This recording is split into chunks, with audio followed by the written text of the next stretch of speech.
हाय दोस्तों, मैं विक्टर आप लोगों का वीकेजी क्लासेस में बहुत बहुत बहुत स्वागत करता हूँ। दोस्तों, आज हम लोग अपनी इस सीरीज़ में फिर से एक 10 क्वेश्चन की एक सीरीज़ ले आए हैं अगली सीरीज़ को बढ़ाते हुए। तो उसमें हम लोग अपने पहले क्वेश्चन को स्टार्ट कर रहे हैं। मुझे उम्मीद है कि आप लोग इसके पहले की सारी सीरीज़ को देख चुके होंगे और आप लोगों को अगर पसंद नहीं आ रहा है तो प्लीज़ मुझे बताइए उसमें क्या अपडेट करना है, ठीक है। और अगर कुछ अपडेट नहीं करना है दोस्तों, प्लीज़ इसको लाइक शेयर और सब्सक्राइब करिए ना, मज़ा आता है। तो आइए हम लोग देखते हैं। बेल बटन दबा दीजिएगा, मैं कोई भी वीडियो या कोई भी अपडेट अगर करूँ तो आप लोगों को मिल जाए, ठीक है। और मुझे ये कोई मतलब उसमें अलग से ना कुछ एनिमेशन करके नहीं दिखाना कि यहाँ सब्सक्राइब बटन है, यहाँ बेल बटन है, वो आप लोगों को पता है अच्छी तरह से। आप लोग काफ़ी बुद्धिमान और काफ़ी तेज़ बंदे हैं, ठीक है।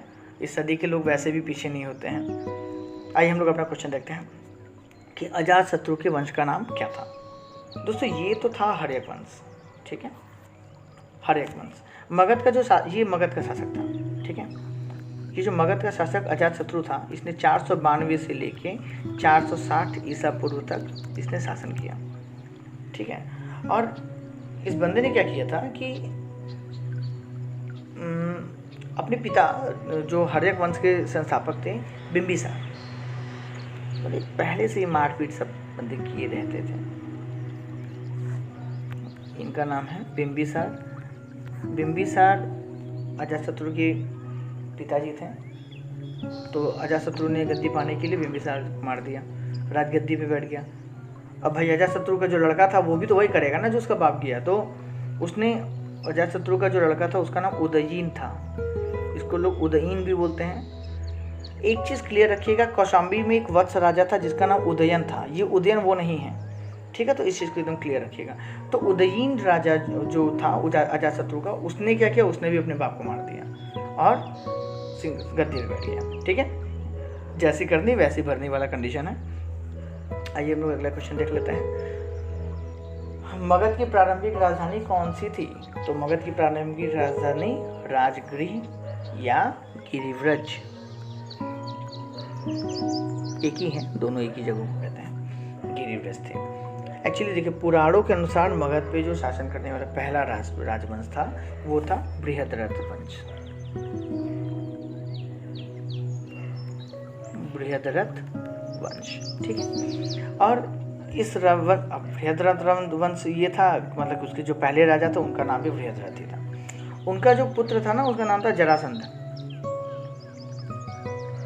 सॉरी, मैं पहले ही जो लिख जरासंध, ठीक है। इसने अपनी राजगृह को या गिरिव्रज को अपनी राजधानी बनाया था। और अब हम पुराणों को देख लिए तो अब हम बौद्ध ग्रंथ में आते हैं। तो बौद्ध ग्रंथ में क्या था कि मगध का पहला शासक था बिंबिसार, ठीक है। बिंबिसार को हत्या करके, बिंबिसार हर्यक वंश से संबंधित था और बिंबिसार की हत्या उसके बच्चे अजातशत्रु ने कर दी और अजातशत्रु के बच्चे उदयन ने उसकी भी हत्या कर दी। किसकी, अपने बाप की, मतलब अजातशत्रु की। और उदयन क्या किया कि ये जो राजगृह जो राजधानी थी इसको यहाँ से हटा के पाटलिपुत्र में बना दिया था। मतलब समझिएगा, मैं थोड़ा सा जल्दी बोल दिया क्या, या मैं लिखा नहीं। यहाँ तक तो ओके है। जरासंध ने राजगृह बनाया था। बृहद्रथ का लड़का जरासंध ने राजगृह को पहली राजधानी बनाई, ठीक है। मगध पर शासन करने वाला पहला राजवंश बृहद्रथ वंश की स्थापना या पहला राजा बृहद्रथ था। उसका लड़का बृहद्रथ का लड़का जरासंध ने क्या किया, मगध की पहली राजधानी राजगृह या गिरिव्रज बना दी। अब उसके बाद हम बौद्ध ग्रंथ को देखते हैं तो उसमें क्या, मगध का जो पहला शासक था, प्रतापी शासक, वो बिंबिसार था। वो हर्यक वंश से था। उसकी मृत्यु हो गई 492 में। क्योंकि अजातशत्रु उसका जो लड़का था उसने उसको मार दिया, तो वो अजातशत्रु बन गया राजा। अब फिर क्या हुआ, अजातशत्रु के लड़के ने भी अपने बाप को मार दिया। अजातशत्रु का लड़का कौन, उदयीन, ठीक है। तो यहाँ पे आ गए हैं अजातशत्रु, और अजातशत्रु को फिर किसने मार दिया, उदयीन ने। अब ये उदयीन तक मैं क्यों पहुंचा, उदयीन के लिए इसलिए पहुंचा क्योंकि उदयीन ही वो राजा है जिसने राजगृह को या गिरिव्रज को मतलब अपनी राजधानी वहां से हटा के पाटलिपुत्र की थी, ठीक है। ये भी एक क्वेश्चन आता है। आइए अगला क्वेश्चन देखते हैं। विश्व का पहला गणतंत्र वैशाली में किसके द्वारा स्थापित किया गया। तो भाई मैं आप लोगों को अभी बताया कि मतलब कुछ समय पहले, सॉरी अभी नहीं, मतलब कुछ समय पहले मैंने जो वीडियो आपको दिखाया था उसमें ये बताया था कि गणतंत्र जो है वो 2 जगह पे था, वज्जी और मल्ल में। ठीक है, वज्जी और मल्ल में, वो वैशाली में ही थे। और वैशाली के जो एक मैं लास्ट में बताया था कि वैशाली के जो लिच्छवी शासक थे वो बहुत ही ज़्यादा शक्तिशाली और वो बंदे थे जो महत्वपूर्ण योगदान दिए थे इतिहास के लिए। तो वैशाली के लिच्छवी शासक जो थे वह उन्हीं लोगों ने, लिच्छवी शासक जो थे उन्होंने ही क्या किया था, पहला गणतंत्र स्थापित किया था। ठीक है, आइए अगला क्वेश्चन देखते हैं। ये जो क्वेश्चन है दोस्तों ये 48 बीपीएससी से 48 से लेके 52 तक के बीपीएससी में पूछा गया। आइए हम लोग अगला क्वेश्चन देखते हैं। किस राजा ने पाटलिपुत्र को अपनी राजधानी बनाई थी? या सॉरी बसाया नहीं, बताया।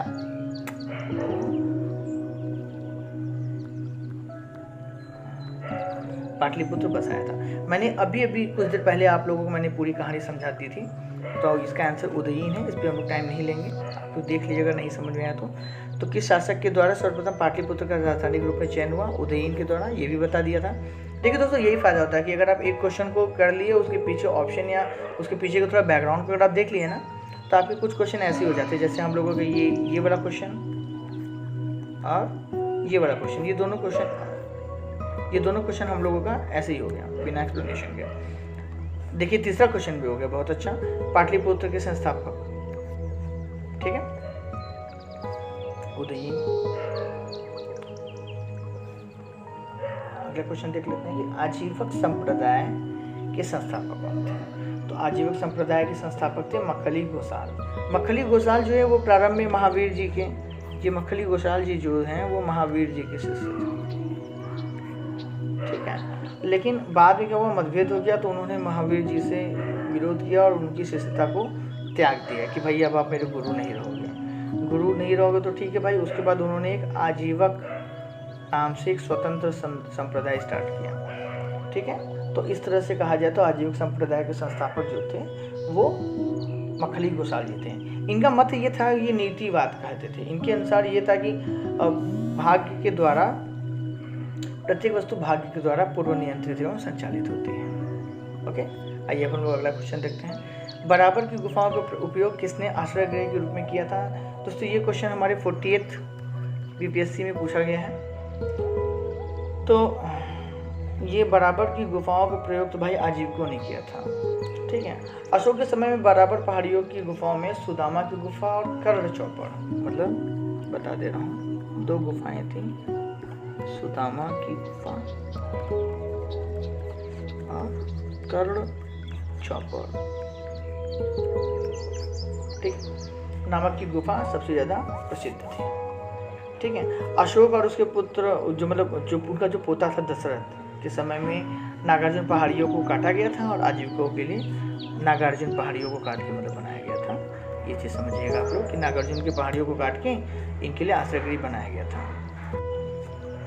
आइए दोस्तों, अब हम लोग अगला क्वेश्चन देखते हैं जो थोड़ा इम्पॉर्टेंट है और ये क्वेश्चन आया भी है 48 बीपीएससी से लेके 52 बीपीएससी के बीच में, ये लगातार आया है। सॉरी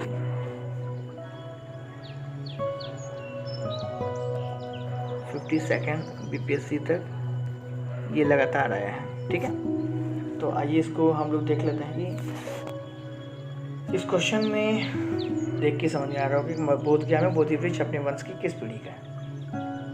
आंसर जो है पंचम, बट इन रियलिटी क्या है तो षष्ठम। ठीक है, मैं आपको समझाता हूँ कैसे। वो ये था कि वेनसांग ने बताया कि जो मूल वृक्ष जिसके नीचे महात्मा बुद्ध को ज्ञान प्राप्त हुआ था उसको सम्राट शासक शशांक,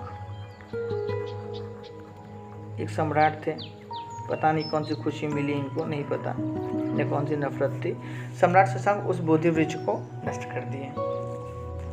उसके बाद क्या हुआ, इस जगह पे 1-2 वृक्ष और लगे लेकिन वो भी खराब हो गए। फिर उसके बाद अभी जो हम लोग देख रहे हैं वो उसकी 5वीं पीढ़ी का है जिसको अलेक्जेंडर कनिंघम ने लगवाया था। आइए मैं आपको बता रहा हूँ कि इसके पहले कौन कौन कराया। तो सबसे अगर हम लोग देखें तो अशोक, सम्राट अशोक ने 2 बार कराया। ठीक है, पुष्यमित्र शुंग ने एक बार किया, पूर्ववर्मा ने एक बार किया। क्या एक बार किया, मतलब एक पेड़ लगवाया, ठीक है, बोधि वृक्ष लगवाया। उसके बाद अंतिम में जो लगाया वो कनिंघम ने लगवाया, अलेक्जेंडर कनिंघम, ठीक है, इसने भी एक बार लगाया। तो 2, 1, 3, 1, 4, 1, 5 और एक जो पहले से था 6।